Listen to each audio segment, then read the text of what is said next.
বিশাল আকাশের মালিক, বিস্তীর্ণ এ জমিনের মালিক, সাগর মহাসাগর, পাহাড় পর্বত, নদ নদী, মরুভূমি, সাগর নগর, কুল কায়নাতের মালিক আল্লাহ পাকের দরবারে বিনীতভাবে শুকরিয়া আদায় করে নিলাম। তা না হলে এই ঠান্ডা উপেক্ষা করে এ মাহফিলে আসা আদৌ সম্ভবপর ছিল না। ঠিক কিনা বলেন? চেষ্টা করুক তো বাংলাদেশের রাজনৈতিক দলগুলি একত্রিত হয়ে এই রাতের বেলায় বিরিয়ানি খাওয়াবার নাম করিয়াও এই লোকগুলি একত্রিত করতে পারে কিনা। তা করতে গেলে লক্ষ লক্ষ টাকা খরচ করেও এত মানুষ পাওয়া সম্ভবপর হবে না। কারণ মানুষ খাওয়ার পাগল না, মানুষ পেটের খাদ্য দেওয়ার পাগল না, মানুষ রুহের খোরাক পাওয়ার জন্য পাগল। সেই রুহের খোরাকের নাম কোরআন। কোরআন কোরআন। দেহ তৈরি হয়েছে মাটি দিয়ে, দেহ তৈরি হয়েছে মাটি দিয়ে। আর দেহের খাদ্য আল্লাহ তৈরি করেছেন মাটিতে। কচু, কপি, শাক, সবজি, খাদ্যশস্য সব মাটির তৈরি। যেহেতু দেহ মাটির, খাদ্য মাটি। কিন্তু আমার ভেতরে একটা জিনিস আছে যেটা না থাকলে আমি বাঁচি না।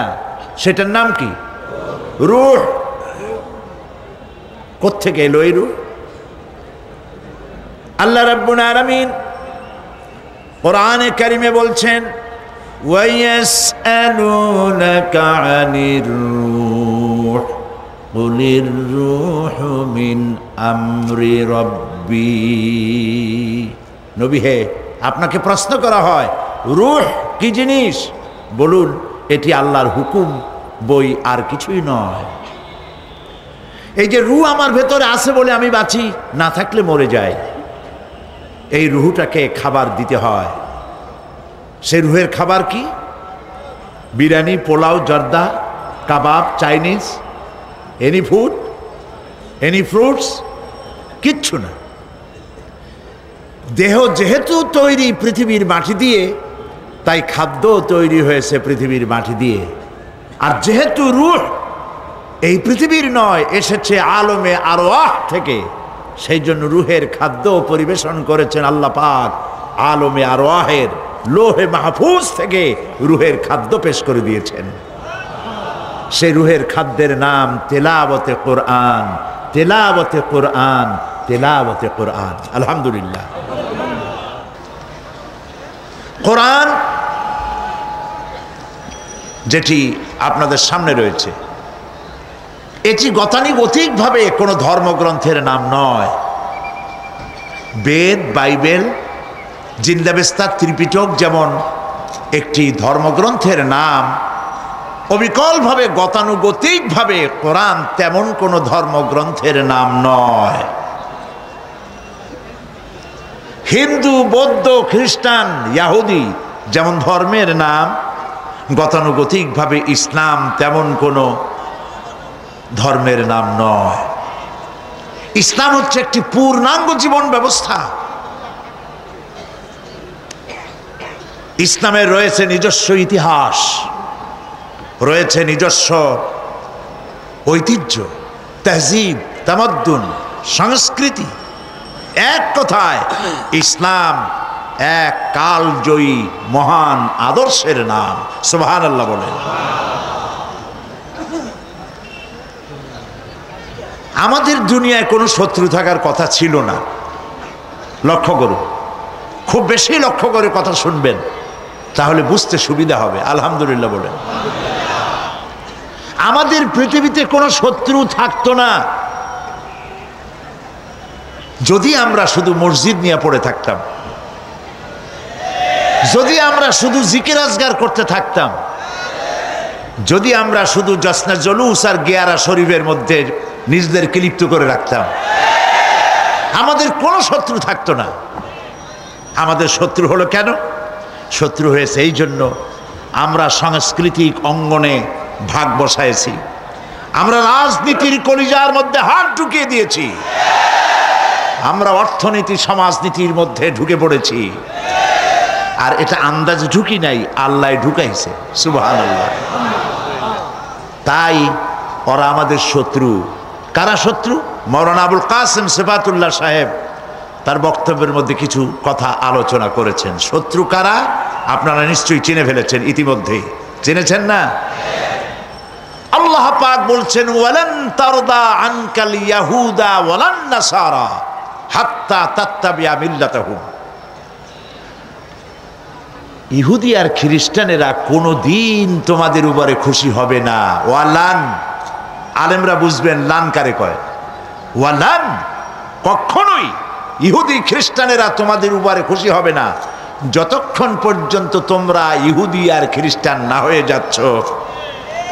আমাদের মেয়েরা যদি ওদের মতো নগ্ন হয়ে কাপড় চোপড় ছেড়ে দিয়ে বিকিনি পরে যদি তারা সি বিচে দৌড়দৌড়ি করতে পারত, আমাদের মেয়েরা যদি ওদের মতো বব কাটিং চুল রেখে বেহায়া আর অশ্লীল হতে পারত, আমাদের পুরুষেরা যদি সব মাইকেল জ্যাকসনের মতো লারেলাপ্পা দিতে পারত, আমাদের জওয়ানেরা তরুণেরা শিক্ষাঙ্গনগুলি সব যদি বড় বড় কনসার্টে পরিণত হয়ে যেত, ঢোলের বাড়ির চোটে বাড়ির চাল উড়ে যাবে, এই অবস্থা যদি হতো, ইহুদিরাও নারাজ হইতো না, খ্রিস্টানেরাও নারাজ হইতো না। সব বলতো ইসলাম, এরা হচ্ছে মডারেট, মোস্ট মডার্ন। এইরকম ইসলামই তো চাই, যে ইসলামে গান আছে, বাজনা আছে, যে ইসলামে মিউজিক আছে, যেই ইসলামে ফ্রি মিক্সিং আছে, ওইরকম একটা ইসলাম তারা আশা করে। কিন্তু সূর্য পশ্চিম দিক থেকে উদিত হতে পারে, মুসলমানেরা কোনোদিন খ্রিস্টান আর ইহুদিদের এই আশা পূরণ হতে দেবে না। প্রিয় ভাই সব, যুগ যুগ ধরে ইসলামকে ধ্বংস করার জন্য দুশ্মনেরা প্রাণ চেষ্টা করেছে, কখনো লাঠি দিয়ে, কখনো তীর আর তরবারি দিয়ে, কখনো কামান আর বন্দুক দিয়ে, কখনো হাইড্রোজেন বোম অথবা অ্যাটম বোম, পারমাণবিক বিস্ফোরণ দিয়ে মুসলমানদেরকে শেষ করতে চেয়েছে। মুসলমান কি শেষ হয়ে গেছে? সতীজা কর রহা হ্যায় अज़ल से ता इमरोज़, सतीजा कर रहा है अज़ल से ता इमरोज़, चरागे मुस्तफ़ा भी से शरारे बुलहबी। সেই আবহমান কাল থেকে তারা চেয়েছে ইসলামকে দুনিয়া থেকে মিটাই দিতে।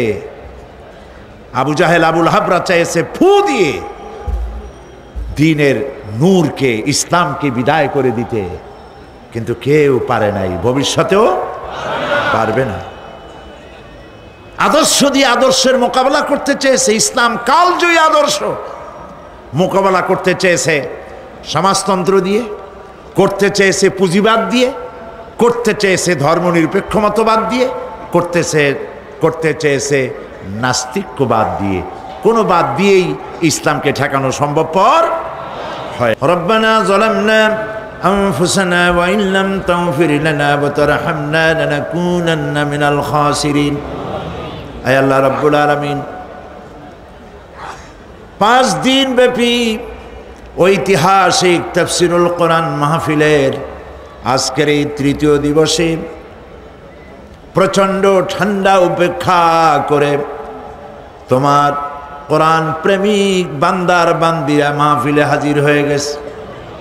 রব্বুল আলামিন, তোমার নবীর প্রতি আশিক ও পাগল হয়ে কয়েকবার দুরুদ সালাম পেশ করেছি। মেহেরবানি করে দুরুদ সালাম টুকুন সোনার মদিনায় নবী পাকের রওজা মুবারকে পৌঁছে দাও।